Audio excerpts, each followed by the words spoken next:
Is what's being talked about, and that's the day when water doesn't come out of the taps in the Western Cape, Cape Town in particular. The city is scrambling and struggling to try and manage a 3-year-long drought situation there, and as we were saying, day zero seems to be on the horizon now. To help us discuss this, we're now joined by Professor Anthony Turton, who's back on the line. Thank you very much indeed for joining us. Sorry about the connection earlier on. And my first question to you earlier was the crisis that's unfolding in the Western Cape in particular. We'll look at the country in general just now. How much of it is a natural disaster and how much of it was perhaps poor preparation? Well, in my professional opinion, it is not a natural disaster at all. It's entirely a man-made disaster, because the information that's been available to the scientific community has suggested that this is going to happen for some time now, and it's simply been ignored. But of course, while we're looking at the Western Cape at the moment, exactly the same thing is about to happen in the Eastern Cape. East London and Port Elizabeth are not very far behind, and parts of KZN are also not very far behind. So it is not just a local problem, and it's entirely man-made because it's a failure by government at whatever level, whether it's national or whether it's municipal. It's a failure of government to adequately plan. That's their primary role. What could they have done differently? I've just been shown a newspaper article that came out, I think, in 1989 or 1990, that predicted exactly what is happening today. Now, that's just a newspaper article. In the scientific community, it's been known about since 2002, the National Water Resource Strategy. That's an official document that was published to all water sector professionals, got that document, and that predicted 3 water management areas that would be in crisis by 2025, one of them being the Berg River Water Management Area. And if my memory serves me, it was predicted to have a deficit of about 508 million cubic meters per year. The Mvotium Zimkhulu Water Management Area, which is essentially KZN, which is predicted to have a deficit of 788 million cubic meters per year, and the Upper Vaal, which supplies Gauteng, which is predicted to be about 750 odd million cubic meters per year. So this has been known about since then, and it just has not been taken seriously by various people. And one is left almost dumbfounded as to try and understand how this has actually happened. But the fact is, it's upon us now. So now's not the time to point fingers. Now's the time to actually try and save life and limb. So what can be done now that day zero is on the horizon? Is there anything that can be done? Well, we always live in hope, and hope is something that we must never lose sight of. I think the planning that has been rolled out, as flawed as it is, I'm afraid is the best that there is.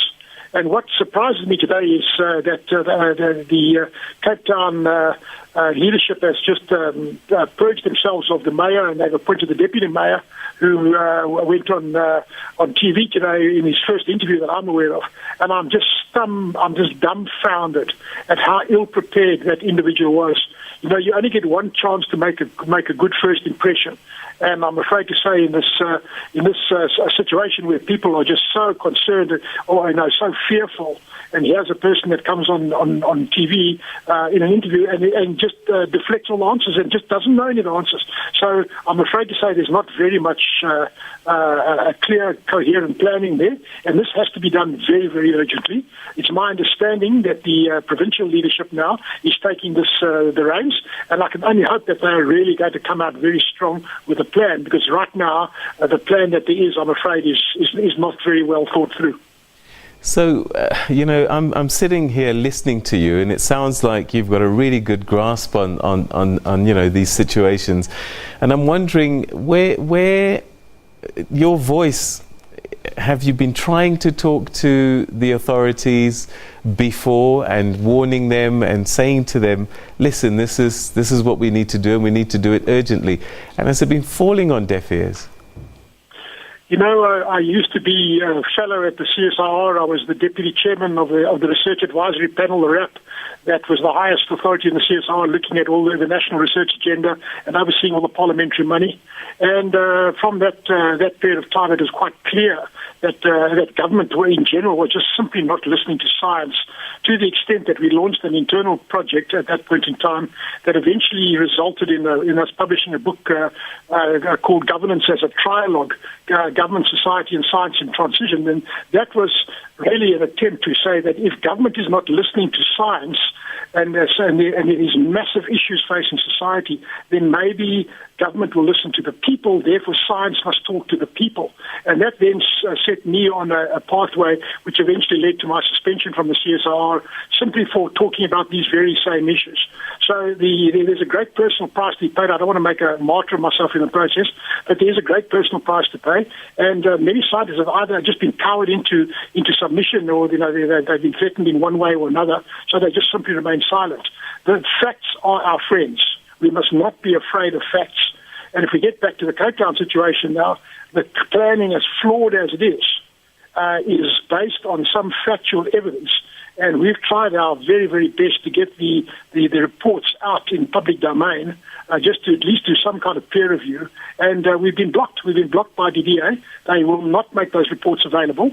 So we currently have a prior application in, because, if facts are our friends, and if those reports on which these massive decisions have been made are technically robust enough, then they will stand up to public scrutiny and we will get a restoration of public confidence.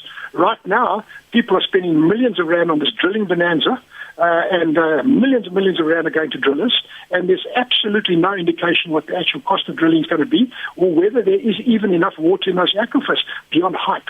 So I'm afraid we've got to really insist now that in the national interest, the Western Cape provincial government comes clean, but in particular the municipality of Cape Town, they must make those reports available, because in the absence of those reports in the public domain, there's going to be growing uncertainty. It's in the national interest that we start turning the ship around and start rebuilding confidence before panic sets in across the board. And in neighbouring Eastern Cape, this situation seems to be unfolding there. Tell us about that and what we need to do immediately. Well, I think what we need to do is we need to have good, honest reporting. And I must confess, we are having very good journalists that present a balanced and technically robust argument. These arguments are terribly complicated, so to try and make them understandable to a non-technical person is always a challenge. So journalists in general are doing a very, very good job, and we need to, I think, have more access to journalists on a regular basis, because right now the communication coming from the political leadership on both sides, when they do communicate, all they're doing is they're deflecting blame from one party to the other, from national to provincial and back, or national to municipal. This is not helping anybody at all. When the dust is settled, we'll be able to decide who did what to whom and who is liable. Right now, we have to save life and limb, and right now we have to prevent this enormous unfolding human catastrophe that's going to go down in the annals of history, not only as a Cape Town problem, but actually as a failure of the state, as a failure of the national government to deliver one of its primary functions, which is about water. And while this is happening in the water sector, the same thing about energy. So these two things are running in parallel, and this is an absolute disaster waiting to happen. Professor Turton, we're going to have to leave it there, but thank you very much indeed for sharing your thoughts and your insights with us tonight, and I have a feeling we'll be talking to you again in the very near future. That was Professor Anthony Turton, a water expert, saying that people really have to get involved, and the government has to come clean and share the reports that seemingly they are keeping close to their chest. We'll try and get a response from them and see what they say about those allegations.